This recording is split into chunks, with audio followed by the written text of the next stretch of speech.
gran saludo para todos. Y que tengan un buen día o noche. Les habla, el Dr. Adelis Rodríguez. A continuación. Morfofisiología humana. 1. Clase número 18. Tengan en cuenta que en la parte inferior de este video, al darle clic en más información, se desplegará un panel donde estará todo el material complementario, clases escritas, laminario y más. También, al ingresar a mi canal, podrán entrar en lista de reproducción donde podrán encontrar todos los videos, agrupados por materia y año. Y recuerden que si este material es de su agrado, pueden colaborar, suscribiéndose, dando clic en el botón de la campanilla, para recibir nuevas actualizaciones, y no olvides darle me gusta y dejar tu comentario. Por supuesto que te agradezco si compartes este video para que otros puedan disfrutar de material como este. Muchas gracias de antemano.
Queridos estudiantes y profesores, nuestro saludo para todos y sean bienvenidos. Como recordarán, en la actividad anterior orientamos lo relacionado con las características morfofuncionales del esqueleto apendicular. Se abordó además la importancia de la anatomía de superficie y radiológica y su aplicación en el examen físico para detectar diferentes alteraciones. En la actividad de hoy comenzaremos el estudio de las características morfofuncionales de la parte activa del sistema osteomio articular. Con el estudio de este tema, estarán en condiciones de explicar las características morfofuncionales de las diferentes variedades del tejido muscular e interpretar las acciones musculares y los diversos movimientos articulares del hombre basados en el conocimiento de las características morfofuncionales del músculo como órgano y de su funcionamiento sistemático en forma de sistema de palancas, así como comprender el fundamento de las acciones de prevención y rehabilitación, teniendo como base el conocimiento de las palancas existentes en el mismo y de los factores que influyen en los movimientos articulares. La miología es la rama de la ciencia que se encarga del estudio de las características morfofuncionales, macroscópicas y microscópicas de los músculos. El tejido muscular es uno de los 4 tejidos básicos del organismo. Se origina mayoritariamente del mesodermo y se clasifica atendiendo a las características morfofuncionales de sus células, a su localización e inervación, en 3 variedades que son esquelético, liso y cardíaco. El tejido muscular esquelético deriva del mesodermo paraxil, que forma somitómeras en la región cefálica y somitas desde la región occipital hasta la región sacra. El músculo liso se diferencia a partir de la hoja espláncnica del mesodermo que rodea al intestino y sus derivados, y del ectodermo, del que deriva el músculo del iris, el de las glándulas mamarias y el de las sudoríparas. El músculo cardíaco deriva del mesodermo espláncnico que rodea al tubo cardíaco. En resumen, el sistema muscular se desarrolla a partir del mesodermo, con excepción de algunos tejidos musculares lisos. Cada uno de los somitas se diferencia en esclerotoma, dermatoma y miotoma, expresándose en este último genes en la porción dorsolateral para formar las células progenitoras de la musculatura de las extremidades y de la pared corporal, y genes en la porción dorsomedial para formar la musculatura profunda del dorso o paravertebral. Durante la diferenciación, las células precursoras del tejido muscular, denominadas mioblastos, se fusionan y forman fibras musculares alargadas y multinucleadas. Muy pronto aparecen miofibrillas en el citoplasma y hacia el final del tercer mes aparecen las estrías, que son típicas del músculo esquelético. Un proceso análogo tiene lugar en los 7 somitómeros ubicados rostral a los somitas occipitales, con la diferencia de que no se dividen en segmentos de esclerotomas y dermomiotomas.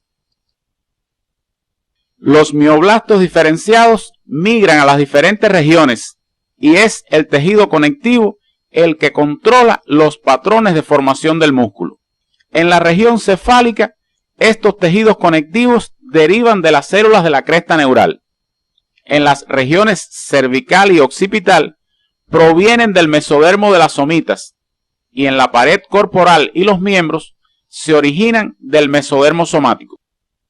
Hacia finales de la quinta semana, las futuras células musculares están agrupadas en una pequeña porción dorsal, el epímero, formado a partir de las células dorsomediales del somita, y una porción ventral más grande, el hipómero, formado por la migración de las células dorsolaterales. Los nervios que inervan los músculos segmentarios también se dividen en un ramo primario dorsal para el epímero y un ramo primario ventral para el hipómero. Los mioblastos de los epímeros forman los músculos extensores de la columna vertebral y los de los hipómeros dan lugar a los músculos de las extremidades y de la pared corporal. Los hipómeros de los segmentos torácicos y abdominales se separan en 3 hojas, originando los músculos flexores de la pared ventrolateral de estas regiones. En el extremo ventral de los hipómeros aparece una columna longitudinal que en la región del abdomen da lugar al músculo recto anterior del abdomen y en la región cervical a los músculos infrayoideos. Deben investigar en su bibliografía los músculos derivados del epímero y del hipómero en cada región, auxiliándose de las orientaciones del CD. Los esbozos de los miembros superiores se encuentran frente a los 5 segmentos cervicales inferiores y a los 2 torácicos superiores, y los de los miembros inferiores frente a los 4 segmentos lumbares inferiores y a los 2 sacros superiores. Los mioblastos diferenciados de estos somitas forman en la 7ª semana una condensación de mesénquima en la base de los esbozos y posteriormente migran hacia el miembro en formación, siguiendo el patrón de tejido conectivo derivado del mesodermo somático. Al alargarse los esbozos de los miembros, el tejido muscular se organiza en sus componentes flexor y extensor. Los músculos voluntarios de la región cefálica derivan del mesodermo paraxil, de los somitómeros y somitas occipitales. De los somitómeros derivan los músculos del ojo, a excepción de los del iris, y los que provienen de los arcos faringios. De los 4 primeros somitas occipitales derivan los músculos laringios y los de la lengua. Los mioblastos en la región cefálica migran por el tejido conectivo originado de las células de las crestas neurales. Los mioblastos que migran a los arcos faringios participan en la formación de los músculos de la cara y el cuello, destacándose el primer arco en la génesis de los músculos de la masticación y el segundo en los de la expresión facial. los componentes musculares de cada arco tienen su propio nervio craneal. La ausencia parcial o total de uno o más músculos esqueléticos es bastante frecuente y en ocasiones pasa inadvertida. En casos raros, la falta de desarrollo muscular normal puede ser amplia, provocando inmovilidad de muchas articulaciones, acompañadas de hipoplasia de los músculos asociados, denominada artrogriposis múltiple. La causa de esta anomalía incluye enfermedades neurogénicas y miopáticas primarias. Los músculos afectados se sustituyen total o parcialmente por tejido adiposo y fibroso. Antes de comenzar con el estudio detallado del tejido muscular, es importante considerar la terminología específica que se utiliza relacionada con los componentes celulares, la que difiere de la ya conocida. A la célula muscular también se le llama fibra muscular, debido a su forma. A la membrana plasmática se le conoce con el nombre de sarcolema. Al citoplasma se le denomina sarcoplasma. A las mitocondrias, sarcosomas. A los filamentos de carácter contráctil que se disponen a lo largo del eje longitudinal de la célula se les denomina miofilamentos. Cuando estos se agrupan, se llaman miofibrillas. Y al retículo endoplásmico liso se le conoce con el nombre de retículo sarcoplásmico. El tejido muscular está constituido por células, sustancia intercelular o matriz extracelular y el líquido tisular. Entre las características generales de las fibras musculares se destacan las siguientes. Son células muy diferenciadas y especializadas. Presentan gran desarrollo de las propiedades fisiológicas del protoplasma, como excitabilidad, conductibilidad y contractilidad. Tienen forma alargada, lo que les permite la disminución de la longitud en una sola dirección. Y en su citoplasma ocurren reacciones propias del metabolismo celular y las transformaciones de energía, lo que le permite el desplazamiento de las proteínas contráctiles. El tejido muscular tiene una estrecha relación con el tejido conectivo, el que forma tres envolturas denominadas epimicio, perimicio y endomicio. El epimicio es el tejido conectivo que rodea al músculo externamente. El perimicio rodea al haz de fibras y el endomicio a cada fibra. Este último presenta fibroblastos y fibras reticulares. El tejido conectivo mantiene unidas las fibras musculares, permitiendo que la fuerza de contracción generada por cada fibra actúe sobre el músculo como órgano. En el cuerpo descubierto de piel y de tejido celular subcutáneo se aprecian grupos de músculos que, dispuestos tanto superficial como profundamente, actúan sobre el sistema articular, provocando los movimientos de los huesos sobre diferentes ejes. Sin embargo, algunos músculos, como los mímicos, no tienen la función de mover partes óseas, sino de expresar estados de ánimo. Otros tienen como misión principal la de servir de pared protectora de cavidades, como la abdominal, protegiendo su contenido y ejerciendo acción activa sobre el mismo, como ocurre durante el parto, la micción y la defecación. Además, los músculos, junto con el esqueleto, dan forma al cuerpo. Los músculos son órganos que tienen una forma, estructura, función, desarrollo y localización determinadas en el organismo. Son carnosos, húmedos, blandos y de color rojizo. En su estructura general tiene una porción central contráctil, el vientre de tejido muscular y conectivo, metabólicamente muy activo y ricamente vascularizado, y dos extremos de tejido conectivo menos vascularizados, denominados tendones, que los insertan a las palancas óseas o a las estructuras blandas como la piel o las mucosas. Cuando alguno de los tendones es muy corto, parece que las fibras musculares se insertan directamente al hueso. Gracias a su capacidad contráctil, el músculo se acorta y se acercan sus puntos de inserción, generalmente porque el punto móvil del músculo es atraído hacia el punto fijo con el despliegue de un trabajo mecánico. Los músculos son estructuras delicadas, por lo que requieren de protección y accesorios que contribuyan a optimizar sus funciones. Los elementos auxiliares facilitan el desplazamiento de los músculos y tendones, los protegen y hacen más eficaz su contracción. Estos pueden ser de naturaleza fibrosa o serosa. Entre los fibrosos tenemos las fascias, láminas de tejido conectivo que envuelven los grupos musculares y penetran entre ellos como tabiques intermusculares, además de formar compartimientos por los que discurren vasos sanguíneos. Estas envolturas aumentan la resistencia del músculo durante la contracción e impiden sus desplazamientos laterales, pudiendo lesionarse y ocasionar herniaciones musculares. Condensaciones faciales profundas, llamadas retináculos, que se sitúan a la entrada del pie y de la mano, cubriendo tendones largos y evitando su desplazamiento. En ciertos sitios, como los dedos, los tendones están unidos a los huesos por túneles de fascias que constituyen las vainas faciales.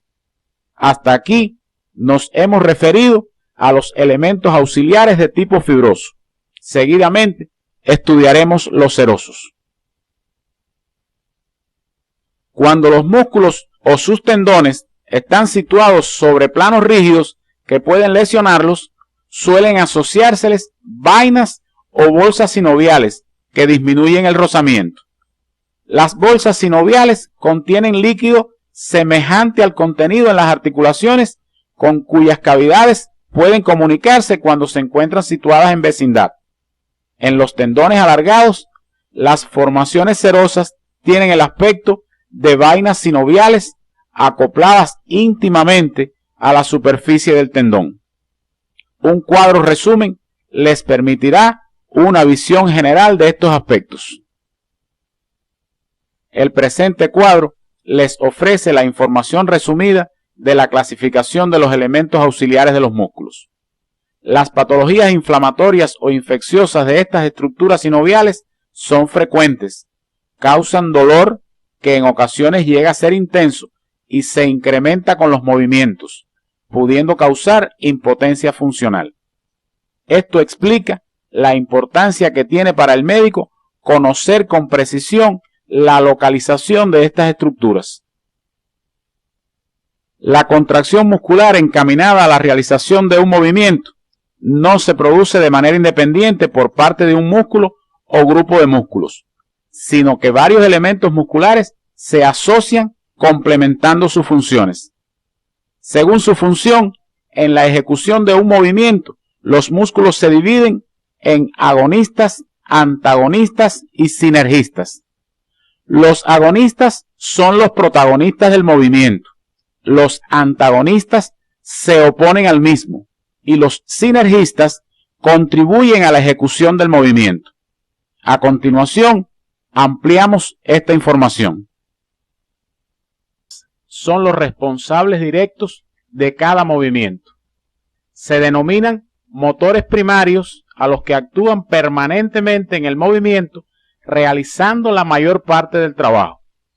Motores secundarios a los que actúan en momentos del movimiento que requieren mayor fuerza. Y motores de sinergia a los que actúan solamente cuando se requiere una fuerza especial más intensa. También se reconocen músculos iniciadores, que son los que modifican la posición de los huesos y permiten la acción de los motores primarios. Para el caso específico de la flexión del antebrazo, son agonistas los músculos flexores del grupo anterior del brazo. Los músculos antagonistas se oponen al movimiento de los agonistas. Su acción es tan importante como la de aquellos y su función es la de lograr que la ejecución del movimiento no sea brusca. En el movimiento de flexión del antebrazo son antagonistas los músculos extensores del brazo. Los músculos sinergistas son los que, sin ser responsables directos del movimiento, contribuyen a su realización, modificando la acción de los agonistas. Pueden ser fijadores cuando fijan la inserción de origen de los músculos agonistas y neutralizadores cuando contrarrestan la acción no deseada de aquellos.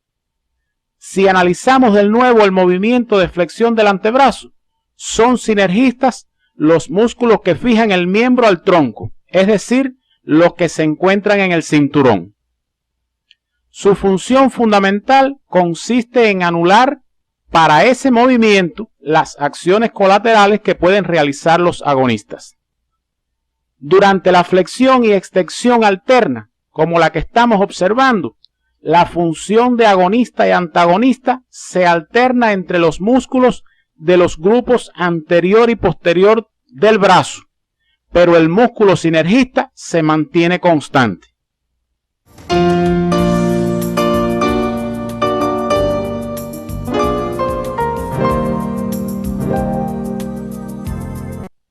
Atendiendo a su forma, los músculos se clasifican en largos, cortos y anchos.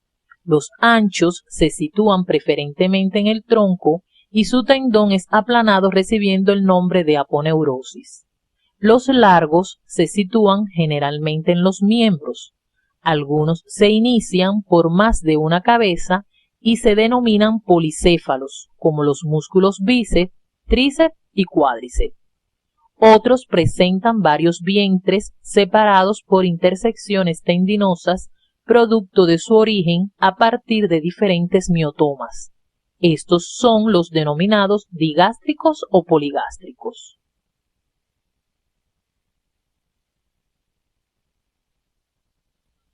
La dirección de las fibras en un músculo está condicionada por su función, por lo que encontramos variedad de los mismos, como son los músculos rectos, oblicuos, transversos y orbiculares. De acuerdo a la posición que ocupen las fibras musculares con relación al tendón, pueden ser penniformes cuando se insertan por un solo lado del tendón o bipenniforme cuando lo hacen por ambos lados. Otros músculos tienen formas que recuerdan figuras geométricas y se denominan triangular, cuadrado, piramidal, redondo y otras. Con relación a sus funciones, los músculos pueden ser flexores, extensores, aductores, abductores y rotadores. Las imágenes ofrecen algunos ejemplos. En la medida en que vayan conociendo los músculos, deben también ir observando el criterio con el que se clasifican los mismos. Para comprender el funcionamiento del músculo esquelético, es necesario conocer además sus características morfofuncionales microscópicas, las cuales abordaremos a continuación. Las células estriadas esqueléticas tienen aspecto cilíndrico, con extremos romos y longitud variable. Son multinucleadas, pudiendo encontrarse en ellas hasta 35 núcleos en 1 milímetro de longitud. Los núcleos tienen forma ovalada y generalmente se sitúan hacia la periferia. El sarcoplasma presenta estrías transversales debido a la disposición regular característica de los miofilamentos de actina y miosina en las miofibrillas. En este tipo de fibra, los sarcosomas son abundantes y se disponen entre las miofibrillas. El sarcolema de la fibra muscular emite invaginaciones tubulares que penetran en el sarcoplasma y rodean a las miofibrillas. Estas se denominan túbulos T, cuya localización deben precisar en su estudio independiente. Las cisternas del retículo sarcoplásmico se encuentran estrechamente relacionadas con los túbulos T, formando una estructura típica denominada triada. La proximidad del túbulo T con respecto a las cisternas permite que éste, responsable de la transmisión de la onda de despolarización de la membrana, libere hacia el sarcoplasma los iones de calcio que se almacenan en las cisternas, para dar inicio a la contracción. En el esquema se representa la organización del músculo esquelético. Fíjense que está formado por haces de fibras, los que a su vez están constituidos por varias fibras, donde se destacan las miofibrillas dispuestas paralelamente entre sí en estrecha relación con el sarcolema, los sarcosomas y las cisternas del retículo sarcoplásmico. La disposición característica de los miofilamentos de actina y miosina en las miofibrillas da lugar a la unidad estructural y funcional del músculo esquelético, denominada sarcómera.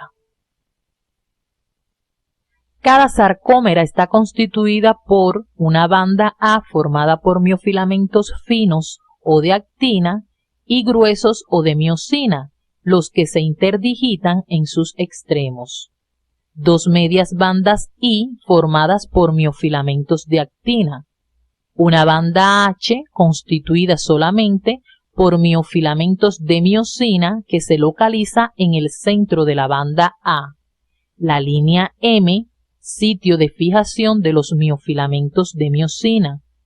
En el centro de cada banda I aparece una línea transversal oscura, la línea Z, que se repite con cierta periodicidad, de manera que cada sarcómera se extiende entre dos líneas Z consecutivas.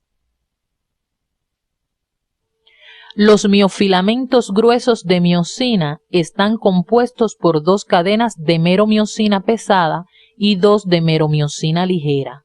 Cuentan con una cabeza y una cola.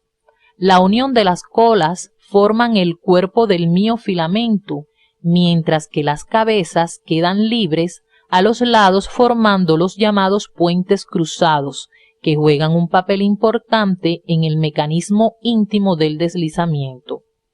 Los miofilamentos finos de actina están formados por dos cadenas delgadas de tropomiosina, dos cadenas gruesas de actina F y moléculas de troponina unidas a los lados de la cadena de tropomiosina. Intercaladas en las cadenas de actina y representadas en color negro, existen moléculas de actina G, las que son el punto de unión de los puentes cruzados de los miofilamentos gruesos. Las órdenes de contracción llegan al músculo esquelético a través de la sinapsis neuromuscular, cuya estructura y funcionamiento orientamos a continuación. Las fibras motoras transmiten la información en forma de potenciales de acción, los cuales, al llegar a la terminal presináptica, hacen que el neurotransmisor, que en este caso es siempre la acetilcolina, excite la membrana postsináptica, provocando en ella un potencial de placa motora que a su vez da lugar al potencial de acción de las fibras musculares. Veamos a continuación cómo ocurre este proceso en detalles. La llegada del potencial de acción a la terminal presináptica hace que su membrana aumente la permeabilidad para el calcio, que penetra desde el líquido extracelular. La entrada del calcio hace que las vesículas sinápticas se adhieran a la membrana presináptica para posteriormente romperse y verter el neurotransmisor a la hendidura sináptica. Este último difunde hasta la membrana postsináptica y se une a los receptores de la misma para dar lugar al potencial de placa motora, el que genera entonces el potencial de acción. Como ven, la sinapsis neuromuscular está constituida y funciona de manera muy similar a la neuroneuronal. Sin embargo, entre ambas existen diferencias importantes, tanto morfológicas como funcionales, que veremos a continuación.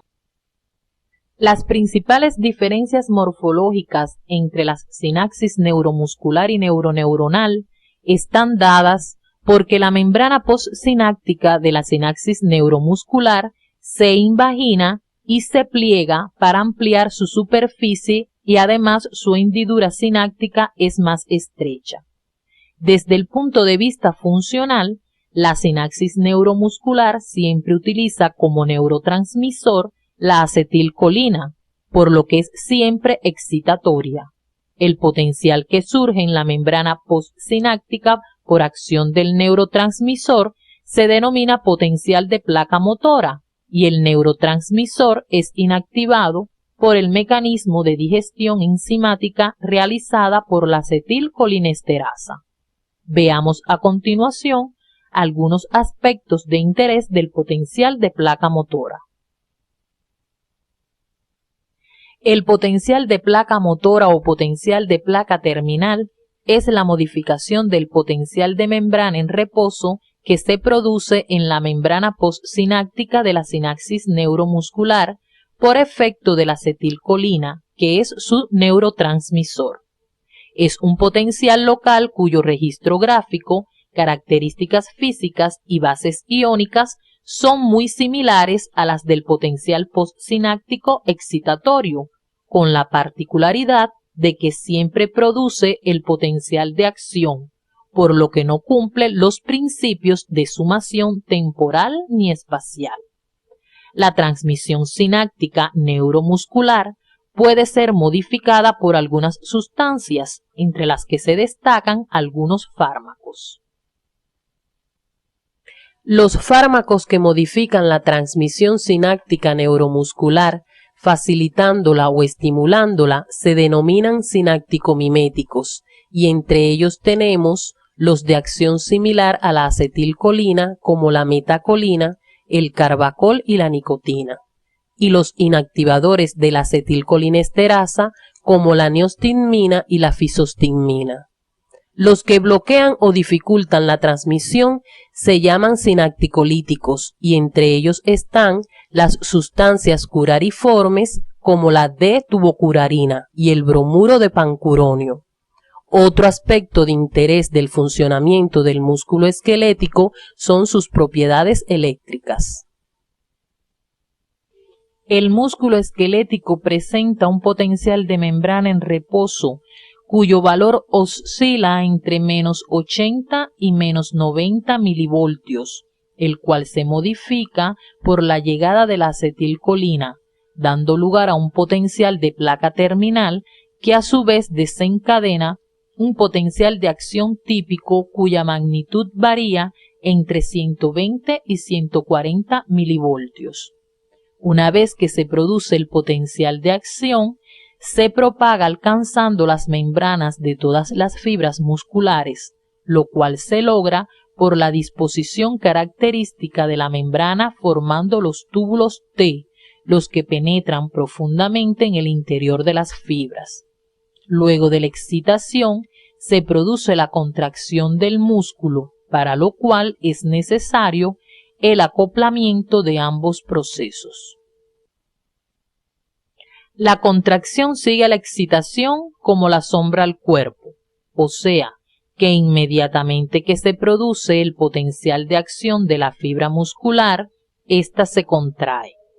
El retículo sarcoplasmático es rico en calcio y este es precisamente el elemento que une a estos dos procesos, actuando como un transductor biológico, ya que transforma la energía electroquímica de la excitación en la energía mecánica de la contracción. Cuando el potencial de acción se propaga a lo largo del sarcolema de la fibra muscular a través de los túbulos T, alcanza las cisternas del retículo despolarizándolas, lo que hace que el calcio abandone el mismo y se distribuya entre los miofilamentos, produciendo el acoplamiento entre la excitación y la contracción. Veamos a continuación cómo ocurre la contracción de la fibra muscular. La contracción del músculo se produce por el deslizamiento de los miofilamentos finos entre los gruesos. En un primer momento podemos ver la sarcómera relajada y a continuación cómo se deslizan los miofilamentos finos entre los gruesos produciéndose la contracción. Veamos a continuación el mecanismo íntimo de la misma. El mecanismo del deslizamiento de los miofilamentos finos entre los gruesos comienza con la unión de la cabeza del puente cruzado del miofilamento grueso con el sitio activo de la actina G del miofilamento fino, la cual por acción del calcio cambia su configuración exponiendo dicho sitio, al cual se une la cabeza del puente cruzado. Este proceso ocurre con el gasto de una molécula de ATP, la que al perder un fosfato se convierte en ADP, aportando la energía necesaria para el desplazamiento del puente cruzado que arrastra en su movimiento al miofilamento fino, que se ve obligado a deslizarse entre los gruesos vecinos. Veamos a continuación algunas de las propiedades mecánicas del músculo esquelético. Al abordar el estudio de las propiedades mecánicas del músculo esquelético, debes tener en cuenta el concepto de unidad motora, la cual es el conjunto de fibras musculares que reciben las órdenes de contracción de una misma motoneurona. Entre las propiedades mecánicas del músculo esquelético se encuentra la de presentar dos tipos de contracción: la contracción isométrica, en la que el músculo aumenta su tensión o fuerza de contracción sin apenas disminuir su longitud, y la isotónica, en la que el músculo acorta su longitud sin que su fuerza de contracción apenas aumente. Otro aspecto de interés es la relación que existe entre la carga contra la que se contrae el músculo y la velocidad de contracción, la que se aprecia en la gráfica que están observando, donde se representa en el eje de las X la carga contra la que se contrae el músculo en kilogramos y en el eje de las Y la velocidad de la contracción en centímetros por segundo. La curva muestra claramente cómo al aumentar la carga, la velocidad de la contracción disminuye, o sea, carga y velocidad de contracción son inversamente proporcionales. La contracción muscular cumple los principios de sumación espacial y temporal. A continuación abordaremos la primera de ellas. El músculo como órgano está compuesto por varias unidades motoras. La gráfica muestra una experiencia de laboratorio en la que se estimula un músculo con estímulos únicos de intensidad creciente, los que se representan en la parte inferior de la gráfica, mientras que en la parte superior se representa la intensidad de las contracciones únicas que se producen en respuesta a dichos estímulos. Observen cómo en la medida en que aumenta la intensidad de los estímulos, aumenta la intensidad de la contracción del músculo, lo que se debe a que al aumentar la intensidad del estímulo, aumenta el número de unidades motoras que se contrae, dado que éstas tienen umbrales de estímulo diferentes y al ir aumentando la intensidad de estimulación, se van alcanzando progresivamente dichos umbrales. Es decir, se van sumando unidades motoras a la contracción, lo que se conoce con el nombre de sumación espacial de la contracción. Sin embargo, llega el momento en que aunque siga aumentando la intensidad de los estímulos, no aumenta más la intensidad de la contracción, lo cual se debe a que ya se encuentran contraídas todas las unidades motoras que integran el músculo. A continuación abordaremos la sumación temporal de la contracción. En la presente gráfica, al igual que en la anterior, en la parte inferior se representan los estímulos y en la parte superior la respuesta contráctil que da el músculo a dicha estimulación.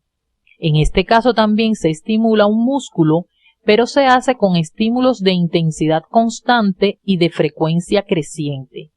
Observen cómo, a medida que aumenta la frecuencia, se reduce el intervalo de tiempo entre un estímulo y el siguiente, de modo que el músculo no tiene tiempo de relajarse y responde con contracciones sucesivas de intensidad creciente hasta alcanzar una intensidad máxima, en la que ya no se relaja, llegando el momento en que, Aún aumentando más la frecuencia de estimulación, la intensidad de su contracción comienza a disminuir. A este aumento mantenido de la intensidad de la contracción, producido por estímulos de frecuencia creciente, se le denomina tétanos, el que inicialmente es incompleto o dentado y luego completo o liso.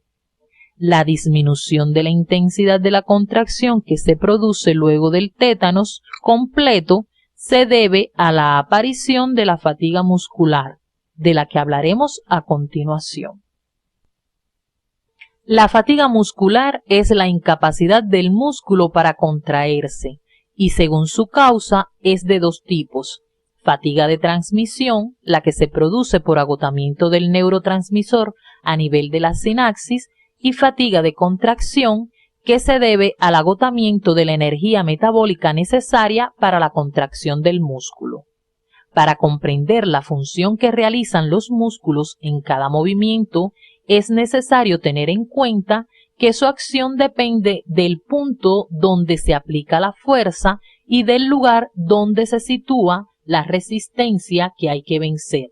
De estos contenidos se ocupa la biomecánica. La biomecánica es la rama de la ciencia que estudia los movimientos mecánicos de los seres vivos. Su alcance se extiende a la totalidad de los movimientos que van desde el modo de andar del cuerpo humano hasta los movimientos moleculares, que incluye el de los fluidos corporales, la mecánica de la respiración, los desplazamientos celulares y otros. Un área particular dentro de su objeto de estudio es el sistema osteomioarticular, como estructuras mecánicas sometidas a movimientos y fuerzas. Abarca el análisis de la locomoción humana y de las fuerzas deformantes que sufre el cuerpo en situaciones de accidente. El trabajo biomecánico del sistema osteomioarticular se basa en sistemas de palancas. Dentro de estos sistemas, los puntos móviles del esqueleto están organizados funcionalmente, distinguiéndose en cada caso un punto de apoyo sobre el que tiene lugar el movimiento, un brazo de fuerza, lugar donde ésta se aplica, y un brazo de resistencia. En el aparato locomotor humano, los puntos de apoyo están constituidos por las articulaciones. La potencia o fuerza la aportan los músculos agonistas y la resistencia es la fuerza que tiene que ser vencida para que el movimiento se produzca. Existen diferentes tipos de palancas, según la disposición que adopten sus elementos componentes. Siguiendo estos criterios, las palancas se clasifican en palancas de primer grado o de equilibrio, son aquellas en que el punto de apoyo se coloca en el centro entre el brazo de resistencia y el de fuerza. Palancas de segundo grado o de fuerza son aquellas en las que el punto de apoyo está en un extremo, la resistencia está en el centro y la fuerza se aplica en el otro extremo de la palanca. Palancas de tercer grado o de velocidad, aquellas en las que el punto de apoyo está en un extremo, la resistencia está en el otro extremo y la fuerza se aplica entre ambas. Tanto en las palancas de segundo como de tercer grado, el movimiento se podrá realizar con más fuerza cuanto más alejado esté el punto de inserción muscular del punto de apoyo, es decir, cuanto más largo sea el brazo de fuerza. Los músculos serán más potentes mientras más alejada se encuentre su inserción del punto de apoyo y más hábiles mientras más cerca se encuentre del mismo. Un ejemplo de palanca de equilibrio lo encontramos en la unión de la columna vertebral al cráneo. Su punto de apoyo se localiza en la articulación atlanto-occipital. La resistencia la representa el peso del cráneo que tiende a provocar la caída del mismo hacia adelante, mientras que la fuerza es la que se aplica por los músculos suboccipitales a nivel de la escama del hueso occipital en la nuca. La acción de esta palanca permite mantener la cabeza erguida en equilibrio. La palanca de segundo grado o de fuerza es la más potente del organismo. Un ejemplo de ella se encuentra en el esqueleto del pie. Su punto de apoyo se sitúa en la región metatarsofalángica, donde se sostiene todo el peso del cuerpo, que constituye la resistencia cuando, durante la marcha, trasladamos el apoyo de un pie a otro. La fuerza está representada por los músculos posteriores de la pierna, que tirando del calcáneo hacia arriba vencen la resistencia. La palanca de tercer grado o de velocidad se aplica, por ejemplo, cuando lanzamos un peso que tenemos en la mano. El peso es la resistencia, el punto de apoyo está en la articulación del codo y la fuerza se aplica a nivel de los huesos del antebrazo por parte de los músculos del brazo. Como pueden ver, las articulaciones son elementos fundamentales en la realización de los movimientos del cuerpo humano. ¿Pero de qué dependen estos movimientos?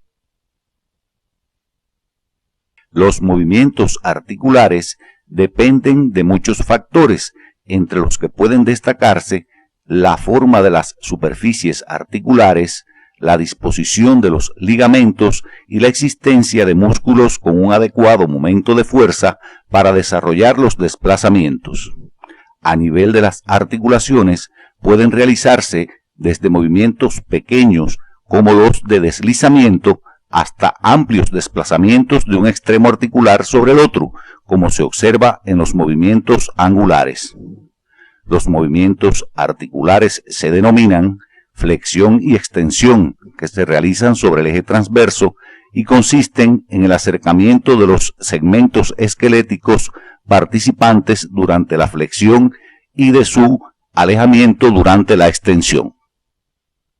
La abducción y la aducción son los movimientos que se realizan sobre el eje sagital, en el que la parte superior del cuerpo se aleja o se acerca a la línea media, como se aprecia en los movimientos de lateralidad de la columna vertebral. En los miembros, la abducción se aprecia cuando el extremo distal se aleja del tronco y la aducción cuando se acerca al mismo. La aproximación y la separación constituyen una modalidad especial de los movimientos de abducción y aducción, cuando la línea de referencia se traza a lo largo del tercer dedo de la mano y del pie. El movimiento de rotación es el giro que se produce sobre un eje longitudinal. Se denominan internos o mediales cuando se dirigen al plano medio y externos o laterales cuando se dirigen en sentido opuesto. Se producen a nivel de la articulación atlanto-occipital mediana y en la raíz de los miembros superiores e inferiores, entre otros. La pronación y la supinación son formas especiales de rotación que se realizan en el antebrazo y en el pie, como puede apreciarse en la imagen. La circunducción es el movimiento que resulta de la combinación de todos los anteriores, por lo tanto, los movimientos se ejecutan en todos los ejes. Solo se realiza en las articulaciones esferoidales. Otros movimientos con características especiales que no se ajustan a ninguna de las descripciones anteriores se realizan en ciertas articulaciones del organismo. Tales son la propulsión y retropulsión de la mandíbula, la anteflexión y retroflexión del miembro superior y las flexiones dorsal y plantar del pie. Los factores que influyen en los movimientos articulares pueden clasificarse en activos y pasivos. Entre los activos se encuentran los músculos que, según su acción, pueden ser agonistas, antagonistas o sinergistas. Entre los pasivos tenemos la forma de las caras articulares. El parecido de estas a diferentes figuras geométricas determinará que los movimientos articulares se realicen sobre los ejes correspondientes a tales figuras. Otro factor pasivo que influye en los movimientos articulares es la diferencia de tamaño entre las caras articulares. Las articulaciones son más móviles mientras más se diferencien entre sí sus caras articulares. También influyen en los movimientos articulares los cuerpos cartilaginosos intraarticulares, los que confieren mayor libertad de movimiento a las articulaciones, así como la disposición de los ligamentos articulares y las partes blandas que existen alrededor de las mismas. En la imagen se muestran algunos de los factores estudiados presentes en la articulación de la rodilla. Hasta aquí hemos visto cómo el músculo esquelético participa en la biomecánica articular. Existen otras variedades de tejido muscular que participan en otras modalidades de movimientos en el organismo, cuyas características morfofuncionales estudiaremos a continuación. El músculo liso se encuentra formando parte de la pared de las vísceras y de los vasos sanguíneos y linfáticos. Desempeña una función importante en el mantenimiento del tono muscular y en la regulación de procesos fisiológicos como la digestión, la respiración y el flujo sanguíneo. Sus células son alargadas y fusiformes, con una zona central más ensanchada. Como pueden ver en el esquema, su tamaño varía según su localización y las características del órgano. Con la ayuda del microscopio electrónico se puede apreciar la disposición de su núcleo. Cercano a este se localiza el retículo sarcoplasmático, el que no presenta el mismo grado de desarrollo que en el músculo esquelético. Además se observan los sarcosomas y las especializaciones llamadas caveolas, las que adquieren un gran desarrollo y contienen los iones calcio utilizados en el inicio de la contracción y facilitan las respuestas de las fibras a los impulsos nerviosos al disminuir la resistencia en la superficie del sarcolema. En estas fibras, los miofilamentos de actina y miosina se disponen en diferentes direcciones. En los cortes histológicos teñidos con hematoxilina y eosina, como el que están observando, el sarcoplasma de la fibra se muestra acidófilo y el núcleo tiene forma oval y se encuentra en la parte más ancha de la fibra o ligeramente excéntrico. Esta característica es la razón por la cual en cortes transversales de estas fibras, como se observa en la parte inferior de la imagen, no siempre es posible observar el núcleo. Una característica importante de estas fibras es la existencia en el sarcolema de los cuerpos densos, constituidos por miofilamentos de actina. Estas estructuras son los equivalentes de la línea Z en el músculo estriado. Los cuerpos densos, dispuestos de forma irregular, juegan un papel importante en la contracción de la fibra, ya que son el sitio de fijación de los miofilamentos. Debido a esta disposición, la fibra se contrae irregularmente, de forma lenta y duradera, lo que garantiza el mantenimiento del tono muscular en las vísceras.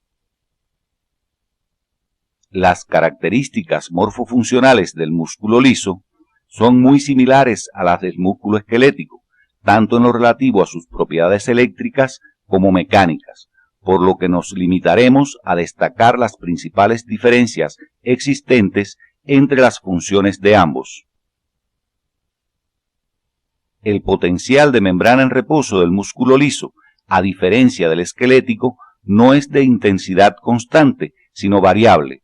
Su registro gráfico describe una curva sinusoidal que oscila entre menos 50 y menos 60 milivoltios.